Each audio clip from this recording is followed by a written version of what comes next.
Ayan, good morning Luzon, Visayas, Mindanao at sa buong mundo. Sa pong pinagpalang Sabado, ayan, June 21.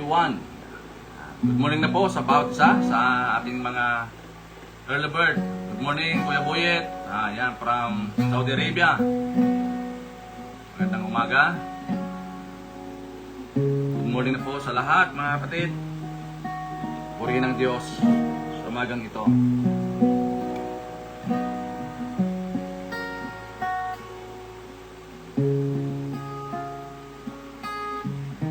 Patuloy po natin i-share ang ating pong Facebook Live, ang Daily Vibrant Word sa umagang ito. Hallelujah. Glory to God.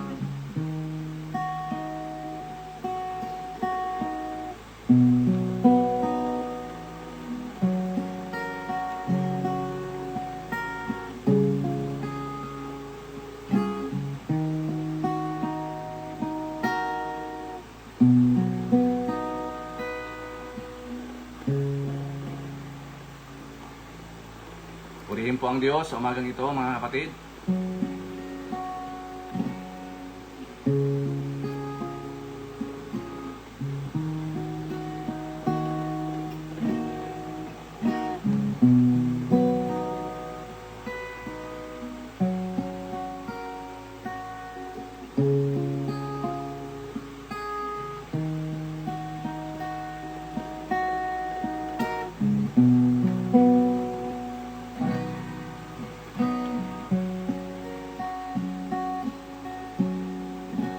Good morning, Sister Donna.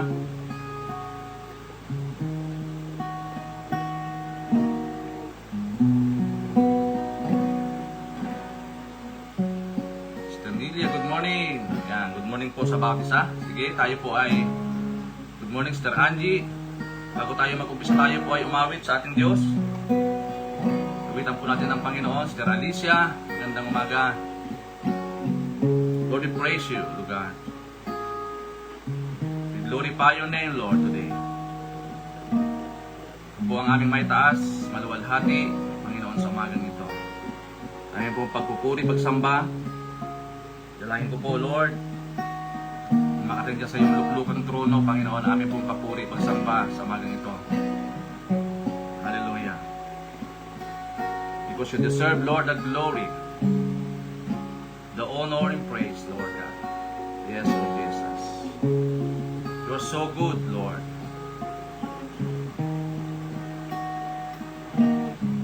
Hallelujah.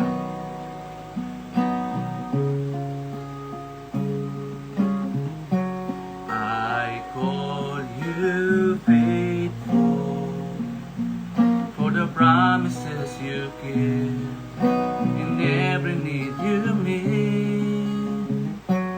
Lord, I'm so grateful. With me every step, and I never will forget. When I think of how you bless me, how your hand, you'll never let me go, never let me go. You have been so good to me, God, I can't believe how you love me. What a friend you have been, so good to me. God, I can't believe how you love me. What a friend you have been. Yes, Lord. Oh. Yes, Lord God. I call you Savior, for the blood that washed me clean, for the wrong that you redeemed. I know you're able, my eyes don't have to see, for my reason to believe. When I think of how you bless me, how your hands never let me go, never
I can't believe how you love me. What a friend you have been. So good to me. God, I can't believe how you love me. What a friend you have been. So good to me. God, I can't believe how you love me. What a friend you have been. So good to me. God, I can't believe how you love me. What a friend you have been. Yes, O Lord.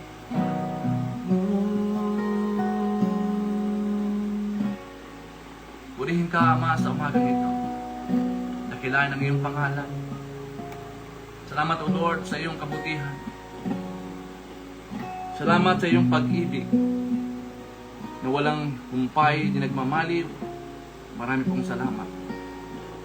Oras po nito, Panginoon. Amin pong pinagkakatiwala ang Daily Vibrant Word, Lord, sa oras po nito.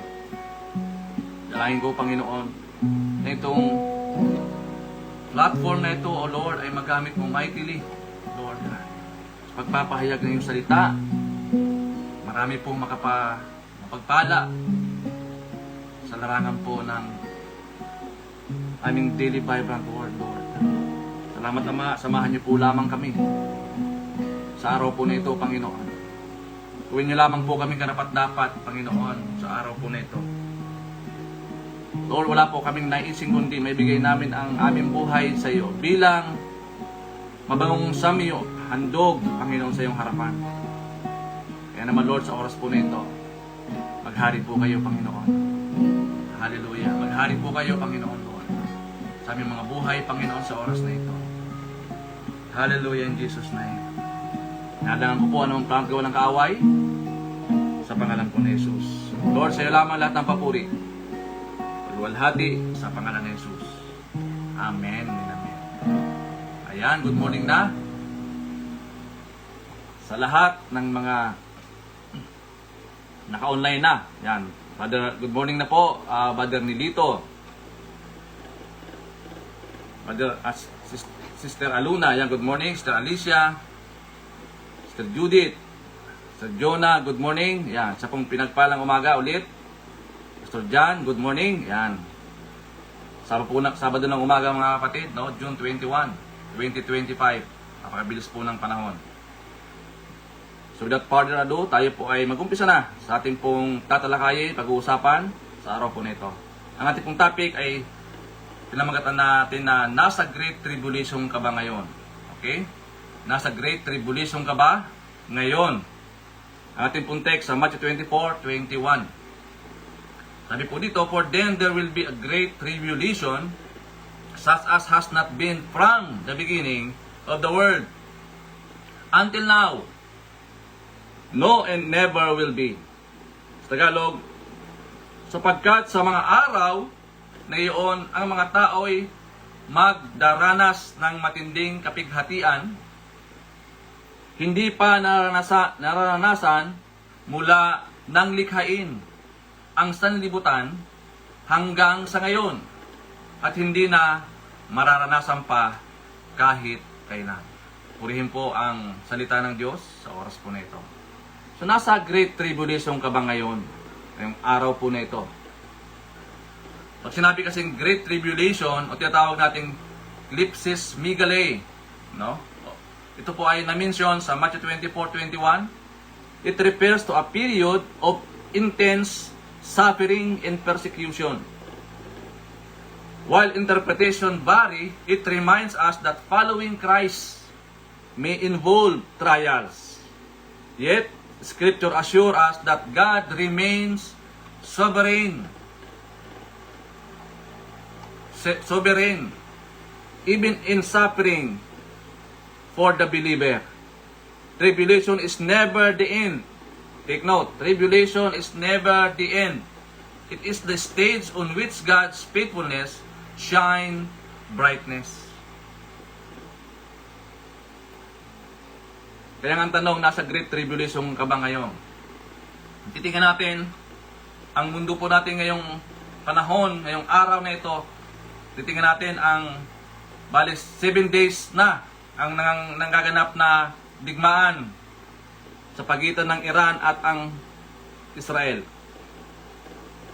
So nakakaawa, no? Napakadaming mga inosenteng nadadamay, mga bata, mga civilian, mga kapatid, at kahindik-hindik, no, na mga pangyayari ang ating nasasakrihan. Kala natin parang sa pelikula lang natin nakikita ito eh. Pero sa totoong senaryo, nakikita natin. Kasi ngayon, sa panahon ngayon, talagang mga makabago ng makinarya ang ginagamit. Unlike before, no? Talagang face-to-face, espada o anumang mga ginagamit. Pero ngayon po, ibang klase. Yung mga armaments o mga machine na ginagamit sa pagkikipaglaban. Kaya nga, pag sinabing Great Tribulation, mga kapatid, the intense suffering, no? Intense suffering and persecution. At marami po mga Kristiyano na hanggang sa ngayon ay pinipersecute, minamaltrato dahil sa paghahayag ng salita ng Diyos. Kaya kung titingnan natin mga kapatid, tayo po ay hindi exempted sa mga persecution na nagaganap dahil nga po ating pong pinaglalaban yung ating adhikain na maparangalan ang ating Panginoong Hesus. Makilala ang Panginoong Hesus sa lahat ng tao sa buong mundo. Do marami pong mga bansa ang nagpe-persecute dito, mga kapatid. Ayaw nilang tanggapin ang Panginoong Hesus. Ayaw nilang kilalanin ang Panginoong Hesus. Mapalad po ang Pilipinas. Mapalad po tayo nandito sa Pilipinas dahil tayo po ay malaya, mga kapatid. Kaya wala pong dahilan na hindi natin ikalat ang gospel sa ating bansa, mga kapatid. Unahin na natin muna ang ating bansa, no? Masaturate ang ating bansa. Lahat ng mga tao nandito ay makaranas, makarinig ng magandang balita ng kaligtasan. So may mga iba-ibang interpretation o mga views ang tribulation sa ating pong kapanahunan. Minsan, ito po ay, sabi nila, past intense suffering during the early church. Sabi nila, nangyari na. Present suffering in every generation. Itong sa kasalukuyan natin. At sabi naman ng iba, yung future intense suffering. Yung magaganap sa hinaharap. So, iba-iba po yung mga interpretation, mga kapatid. Pero hindi po mahalaga kung ano man ang stand natin dito. Ang mahalaga na maintindihan natin ano ba ang nais ng Panginoong Hesus sa atin bilang kanyang tagasunod. Okay? So, ang ating pong puntos, number 1, suffering is not without a purpose. O pag sinabi natin suffering, di ba? Tribulation, affliction, persecution, o mga kapighatian.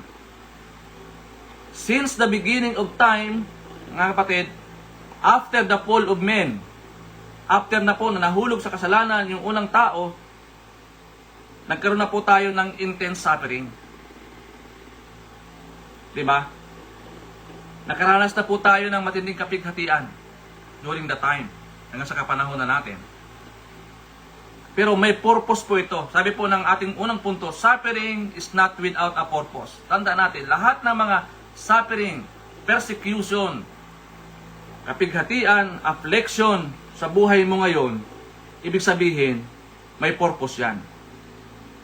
anuman ang estado mo ngayon sa oras po na ito, mga kapatid, no? Take note, sa oras na ito, anuman ang iyong kalalagayan, sitwasyon, ikaw ba ay pinipersecute dahil sa pagpapahayag ng salita ng Diyos? Ikaw ba ay pinipersecute dahil doon sa byproduct of your past sin, or it's a consequences of your wrongdoings? Ibig sabihin, mga kapatid, lahat ng nangyayari sa atin may purpose po yan. Hindi po pwedeng walang purpose yan, mga kapatid. Kaya ka nagsasuffer sa ngayon dahil sa mga mali mong desisyon. Kaya ka nagsasuffer ngayon dahil hindi mo pinag-isipan ng mabuti bago mo ginawa. Diba? Suffering, mga kapatid. At malinaw po dito na tayo po bilang matagasunod ni Kristo ay makakaranas ng persecution. Dahil yan sa pagsunod natin sa Panginoon. I remember, no? Yung sa Middle East, no? Sa Middle East, di ba? Talagang underground church dyan. Ang mga churches, talagang persecuted ang mga Christian. Pero nakita natin yung paglago ng mga kapatid, paglago, pag-expound, paglawak ng border ng pagpapahayag ng magandang balita ng kaligtasan, hindi po nalimitahan, mga kapatid. Why? It is a command, no, ng Panginoon. It's a great commission, mga kapatid, na anuman mangyari, may mga persecution man, may mga kapighatian man na mangyayari sa buhay natin, sa pagsunod natin sa Panginoon, ibig sabihin, iyon po ay kaakibat natin bilang tagasunod ni Kristo. Talagang mayroong suffering, talagang mayroong affliction, may tribulation sa buhay po natin kapag tayo po ay sumusunod sa ating Panginoon, mga kapatid. Suffering is not without a purpose. Number 2, suffering unites us with Christ. Sabi ni Pablo sa Philippians chapter 3 verse 10, ang tanging hangarin ko ngayon ay lubusang makilala si Kristo. Maranasan ang kapangyarihan ng kanyang muling pagkabuhay. Makibahagi sa kanyang paghihirap at maging katulad niya sa kanyang kamatayan. Kaya nga, ang isang tunay na Kristiyano tagasunod ni Kristo ay hindi po madali, mga kapatid. Kasi tayo po ay nakikiisa doon sa suffering ni Christ, no? Nung siya po ay naririto sa mundo. Siya po ay naghirap, nagutom, tinatuwa, di ba? Kasama po tayo doon, mga kapatid. Kaya nga sabi ni Paul, di ba? Tayo ay kabahagi ng kanyang paghihirap. At gayon din naman sa kanyang kamatayan sa krus ng Kalbaryo, mga kapatid. Napaka mahalaga na tayo po ay kabahagi ni Kristo. Suffering unite us with Christ. Kakibat na natin talaga yung kapighatian, yung persecution, tribulation, affliction sa buhay po natin. Kaya wala pong Kristiyano na yung average, kumaga, hindi dumadanas ng mga pagsubok, persecution sa buhay. Tanda natin, ang pagsunod kay Kristo, mga kapatid, mayroon pong kaakibat yan na kapighatian. Dahil sumusunod tayo kay Kristo. Nasa tamang landas po tayo. Kaya nga ang mundong ito, kung titingnan natin, itong mundong ito, yung sistema ng mundong ito ay pasama ng pasama, di ba? Kaya mangingilan lamang ang gumagawa, sumusunod. Mabibilang mo lang. Kaya para bagang ang ating mundong ito ay hindi sanay na gumawa ng mabuti. Kasi nga bakit? Lamang na po yung masama. Kaya pag gumawa tayo ng mabuti, pinipersecute tayo. Di ba? Mangingilan-ngilan na lang ang gumagawa, tapat sa tungkulin. Example na lang sa ating pong mga politician, di ba? Puro pansarili ang kanilang ginagawa. Propaganda, di ba, mga kapatid? Ngayon, kung sino pa ang gumagawa ng tama, kung sino pa ang gumagawa ng mabuti, sumusunod sa nais ng Panginoong Hesus, iyon pa yung mga taong pinipersecute. Iyon pa yung mga taong binablas. Iyon pa yung mga taong, kinikick out, tinatanggal sa trabaho yung gumagawa ng mabuti. Yung sumusunod doon sa tamang procedure. Why? Because ang mundong ito ay nga lamang na ang masama. Kaya nga, ang ating pong topic, nasa Great Tribulation ka ba ngayon? Ikaw ba ay nakakaranas ngayon ng kapighatian? Hindi na po yung bago sa isang tunay na Kristiyano. Kasi nga, anticipated na natin yan, na kapag tayo ay sumunod kay Kristo, tayo po ay tumalima kay Kristo, may mga taong behind us na magpipersecute sa atin. Minsan nga, kapwa pa natin, di ba? Kapwa pa natin mananampalataya. Minsan nga, kung sino pa yung nagbabasa ng Biblia, minsan iyan pa yung nagpipersecute sa iyo. Isa na lang dito, balimbawa na lang minsan, yung ating pamilya. Kung ang ating pamilya, halimbawa yung ating asawa hindi pa born again, ikaw born again na, iyan ang unang-unang magpipersecute sa iyo. O kaya naman yung mga anak mo hindi pa born again. Kaya mahalaga mga kapatid, unahin muna natin yung pamilya natin. Lahat sila ma-born again. Lahat sila makakilala sa Panginoon. Kasi pag ang isa dyan ay hindi nakakilala sa Panginoon, iyan ang magpipersecute sa iyo. Bawat detalye ng buhay mo, tinitingnan ka. Kaya minsan malabo, madalas sa panambahan, di ba?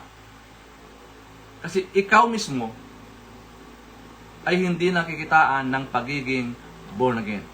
Yan. Yung number 3, suffering achieves for us an eternal glory.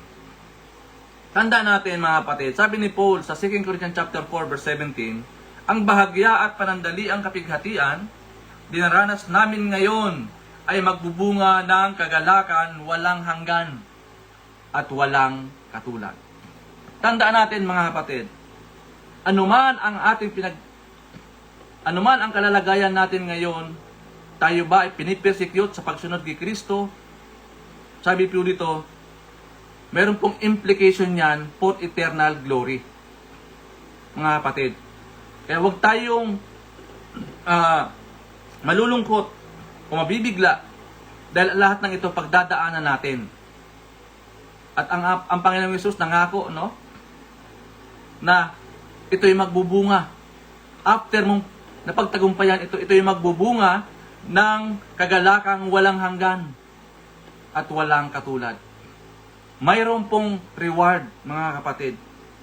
Kaya sabi niya sa Romans 8:18, for I consider that suffering of this present time are not worth comparing with the glory that is to be revealed to us.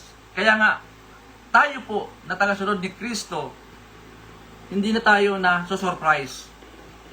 Talagang mayroong kapighatian, may mga affliction na mangyayari po sa atin sa pagsunod natin kay Kristo. Mga kapatid, suffering achieve us an eternal glory. Ang maganda po dito, lahat ng bagay na ito mga kapatid na ating nararanasan sa mga oras na ito, nasa tribulation ka man sa oras po na ito, may implication yan for eternity. For eternal glory. Diba? Kaya lalo dapat tayo magsumikap o magsigasig na labanan. Diba? Magsigasig na i-share ang gospel sa mga tao.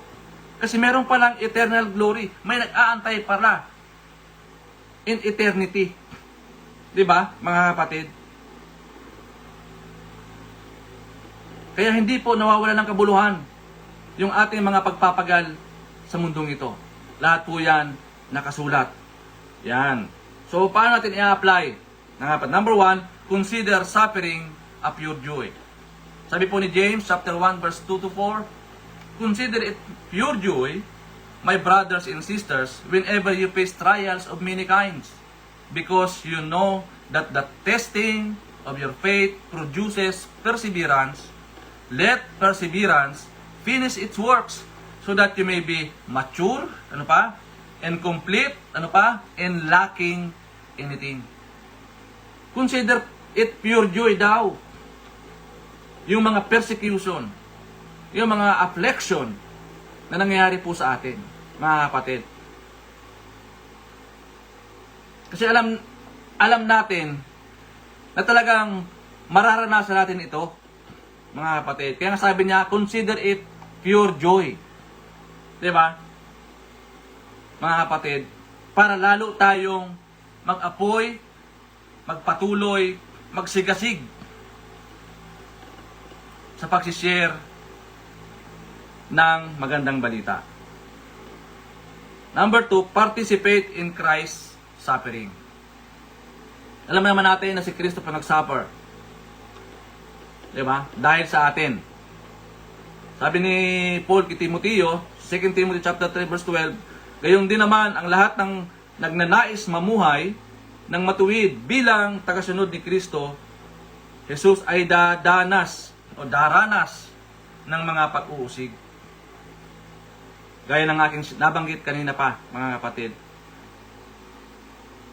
Ang nais na mamuhay at sumunod ng matuwid kay Kristo, talagang dadanas yan ng mga pag-uusig o persecution o tribulation sa ating pong mga buhay. We are participating in Christ's suffering, mga kapatid. Diba? Kasi dapat tayo po ang napako doon sa krus dahil tayo nagkasala. Si Kristo wala namang kasalanan. Pero dahil sa kanyang pag-ibig niya sa atin, siya po ang napako roon para tayo ay maligtas. Number 3, let your suffering become your eternal glory. Romans 8:18, para sa akin ang mga pagtitiis natin sa kasalukuyan ay hindi maihambing sa kaluwalhatiang ipahahayag sa atin balang araw. Tanda natin, mga kapatid, no? Sabi ko nga kanina, lahat ng ginagawa natin ito, ang credit nito, ang ating pong Panginoong Hesus. As long as na tayo po ay sumusunod sa Kanya, diba? Sumusunod tayo sa Kanya, tayo po ay tumatalima sa Kanyang panawagan sa atin, i-anticipate na natin na talagang dadanas po tayo ng mga pagtutuligsa, no? O great tribulation sa buhay po natin. Mas mahirap kung ikaw ay hindi sumusunod sa Panginoon, lalo kang nakakaranas ng matinding kapighatian sa buhay mo. Tayo alam natin na kaya tayo nakakaranas ng mga kapighatian dahil tayo ay sumusunod kay Kristo. Malinaw na kakibat na natin yon. Ang masama po, yung mga taong hindi sumusunod kay Kristo, pero samot-samong persecution, tribulation, ang nangyayari sa kanilang buhay. Mas okay na yon na tayo po ay nagsasuffer sa pagsunod natin sa Panginoong Hesus dahil meron naman siyang nakaabang sa kalangitan ng mga reward, mga kapatid. Meron tayong tinitingnan for eternity. Kaya hindi po nawawala ng kabuluhan ito, lahat ng ating mga ginagawa, mga kapatid. Huwag tayo manghina o manghinawa, lalo na sa mga oras po na ito, mga kapatid. Dahil nakikita na natin na marami na pong nangyayari sa ating pong paligid, alam na natin na malapit na dumating ang ating pong Panginoon.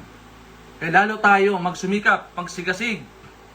Huwag malimitahan ng mga sirkumstansya sa paglilingkod sa Panginoon. As a question to consider, what are your thoughts on considering suffering as pure joy? Ano ang iyong mga iniisip sa pagsasaalang-alang sa pagdurusa bilang purong kagalakan? Sabi ko nga, mayroon pong eternal implication po yung ating pagsunod sa ating pong Panginoon, mga kapatid. We are partaker, sabi nga dito, participating Christ's suffering. At salamat sa Diyos dahil kasama natin ang Panginoon sa lahat ng ating mga nararanasan. Hindi tayo nag-iisa. Alam natin na pagtatagumpayin tayo ng Panginoon sa labang ito. Alam natin na itong ating nangyayari ngayon, may implication ito for eternity, mga kapatid. Kaya ito po ay, sabi nga ni James, consider it pure joy. Kung ikaw man ngayon ay nakakaranas ng mga persecution, kung ikaw man ngayon ay pinipersecute, nasa tribulation, may affliction, di ba? Sabi niya, consider it pure joy, mga kapatid. Di ba? Hallelujah. Kasi hindi tayo exempted, lalo na kapag tayo po ay sumusunod sa ating pong Panginoong Hesus. Ayan. Good morning na sa lahat. Salamat sa Panginoon, sa kanyang salita, sa ating 22 viewers. Good morning na po, Pastor Remy, Sister Janet, Sister Yuni, Sister Ana, good morning. Yan, Sister Adeline from Lubang. Kumusta po ang Lubang? Kumusta po ang mga kapatid natin? Yan, Sister Josephine Jongko, good morning po sa bawat isa. Sister Jonah Taksay, yan, good morning sa bawat isa sa atin. Hallelujah, puri ng Diyos. Lord, salamat po sa oras na ito.